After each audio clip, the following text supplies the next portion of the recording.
Hey everyone, Sean here from Somm Wine Club, and I have got Somm wine for you. This is the 2017 St. Innocent Freedom Hill Vineyard Pinot Blanc from the Willamette Valley in Oregon, part of the July 2022 Somm Wine Club box. Now, St. Innocent was started by a gentleman named Mark Vlasek in 1988. Mark is now one of the Willamette Valley's greatest ambassadors, travels around the world. He's the winemaker, he's the owner, and I've had a chance to meet and visit at the winery. And I love these wines, so I'm really excited to be sharing this one with you. The Pinot Blanc is something that maybe fewer people have tried, but it is no less stunning than any of their single vineyard Pinot Noirs. This is also a single vineyard. This is all coming from the Freedom Hill Vineyard, which is owned by Dan and Helen Duché. The block of Pinot Blanc that goes into this particular bottling was planted in '93 at the behest of Mark Vlasek and started going into their first vintage of the Pinot Blanc in 1997. So this is not a super austere kind of linear Pinot Blanc. It's done partially in stainless steel, partially in neutral oak vessel for a little bit more texture and a little bit more weight. Aged on the lees to give, again, more weight, more texture, a little bit more definition to the wine.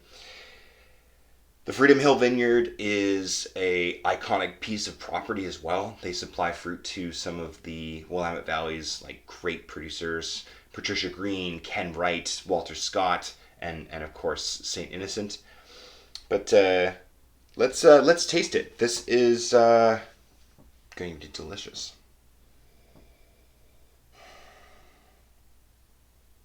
I could smell it already as soon as I picked up the glass. Pinot Blanc has this kind of beautiful tree fruit aromatic profile, like apple and pear. Specifically, like this is like Honeycrisp apple. This is a 2017 vintage, so not a young white wine.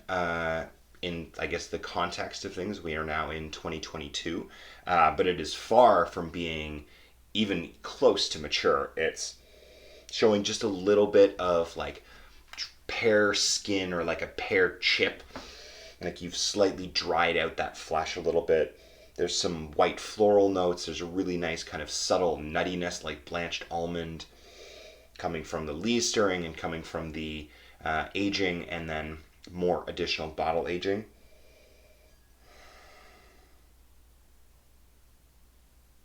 That's pretty intoxicating.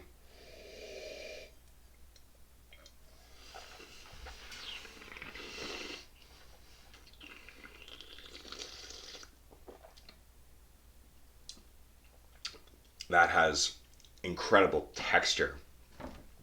Again, if this is not a straight up and down linear style of white wine. This is broadly textured. It kind of works its way into the sides of your mouth. It's got a little bit more weight and density to it. It's a extremely flavorful and robust white wine. This is a great alternative for somebody who maybe wants a fuller bodied white but doesn't want to drink Chardonnay or doesn't want to drink a wine that is dominated by oak flavors, because there's no new oak here. This is all just neutral oak for texture.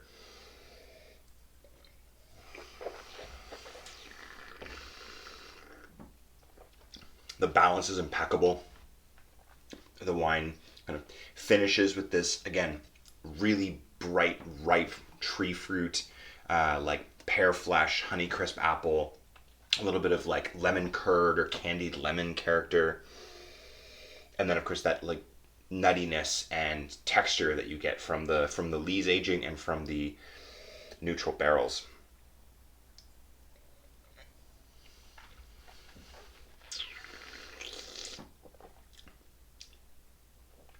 Dry, but definitely like showing the ripeness of the vintage in 2017 with that kind of rounder fruit character. And now with just a very light touch of age, we'll start to see more development as the wine ages. If you want to hang on to this for a few years, it's got a long life in front of it. Also just delicious right now. The fruitiness and the ripeness of it, I think, will match up really great with some seafood that's got natural sweetness like crab. You have that kind of subtle, sweet, salty character of fresh crab meat. Do like crab cakes, mussels, prawns, This is a great shellfish wine, especially you throw some butter at it, some fresh herbs.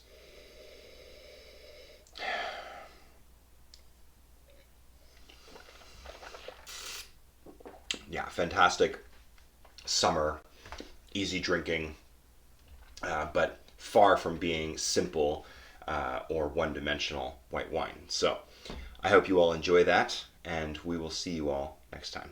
Cheers.